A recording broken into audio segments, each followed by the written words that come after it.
ছোট। আচ্ছা, এটা কিসের ফল কাকা? কিসের ফল এটা? গুড মর্নিং সবাইকে। এখন আমি বারুইপুর আছি, Malda to Sundarban cycle travel করছি। তো আজ আমার পঞ্চম দিন। আজ সুন্দরবনে পৌঁছে যাবো। সুন্দরবন ক্যানিং এ স্টে করবো। আচ্ছা, ক্যানিং এ যাবো ফার্স্ট, তারপর সেখান থেকে রুট আমি চেক করবো।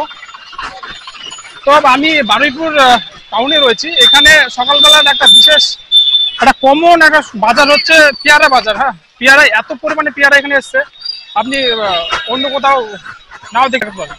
তো আপনাদের দেখানোর চেষ্টা করবো আজকের সবজি বাজার, পেয়ারা বাজার। হ্যাঁ, তো এখানে ছোট ছোট ফল আছে, আমি ঠিক বুঝতে পারছি না ফলগুলো কিসের। তো একটু দেখানো যাক।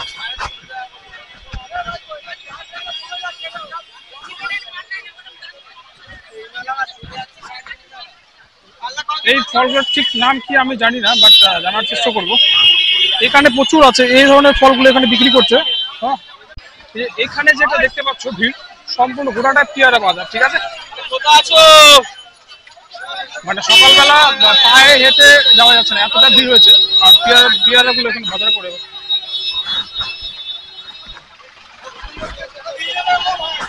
সকালবেলা যদি কোনো কিছু এখানে ব্যবসা করা হয় সেটা হচ্ছে পেয়ারার ব্যবসা। ঠিক আছে, এখানে আমি লাইভে দেখিনি এরকম পেয়ারার ব্যবসা।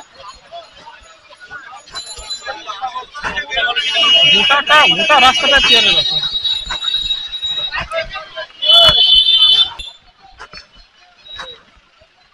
আমি সকালবেলা পেয়ারা কেনার চেষ্টা করবো, দেখি কিনতে পাওয়া যায় কিনা। সব এখানে পাইপের ব্যবসা করছে। আর ছোট ছোট। আচ্ছা, এটা কিসের ফল কাকা? কিসের ফল এটা? আরে এটা তো বারুইপুরের বিখ্যাত। বারুইপুরে বিখ্যাত? আচ্ছা আচ্ছা আচ্ছা। অন্য জায়গায় হয় না। অন্য জায়গায় আমি কোথাও দেখতে পাইনি। এখানে পেয়ারার যা ব্যবসা আর এই ফলের যা ব্যবসা আমি অন্য কোথাও দেখতে পাইনি। দাম কত এটার? দাম কত? 300 টাকা কিলো, 400 টাকা কিলো। 300 টাকা কিলো, 400 টাকা কিলো। এই ফলটার নাম কি বললেন? আঁশফল। আঁশফল 300 টাকা কিলো, 400 টাকা কিলো।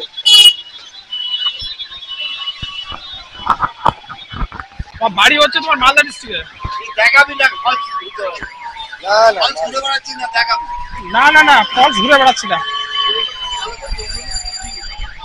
কিনতে পাওয়া যাবে? কিনা যাবে?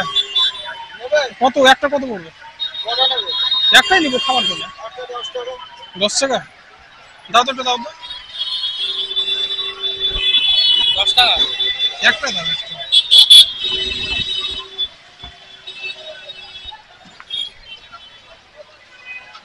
এখানে প্রচুর একটা ব্যবসা চলছে। পেয়ারা এখানে খাবো না তা হয় নাকি? এই যে দেখুন পেয়ারা আমি নিয়েছি।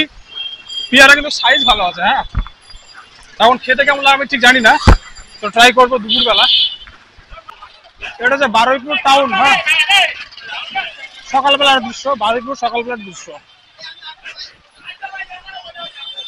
বারুইপুর কলকাতা। ব্রেকফাস্ট করা উচিত, তাই না? সকালবেলা বেরিয়েছি, ব্রেকফাস্ট অবশ্যই করা উচিত। ব্রেকফাস্ট করার পরে ভ্রমণটা শুরু করা উচিত। আমি আছি বারুইপুর কলকাতা। তো এখান থেকে ক্যানিং যাবো। ক্যানিং না কোনো 30 কিলোমিটার এখান থেকে। ক্যানিং থেকে আমার জার্নি স্টার্ট করবো। ক্যানিং থেকে যাবো ঝড়খালি। তো সকালে ব্রেকফাস্ট হবে এটা দিয়ে। তোমরা দেখতে, আমি এই ফার্স্ট টাইম খাচ্ছি। হ্যাঁ, এটা 20 টাকা 150, আর সাথে তরকারি দিয়েছে। তো ঠিক আছে, খাওয়া দাওয়া করার পরে দেখা হচ্ছে।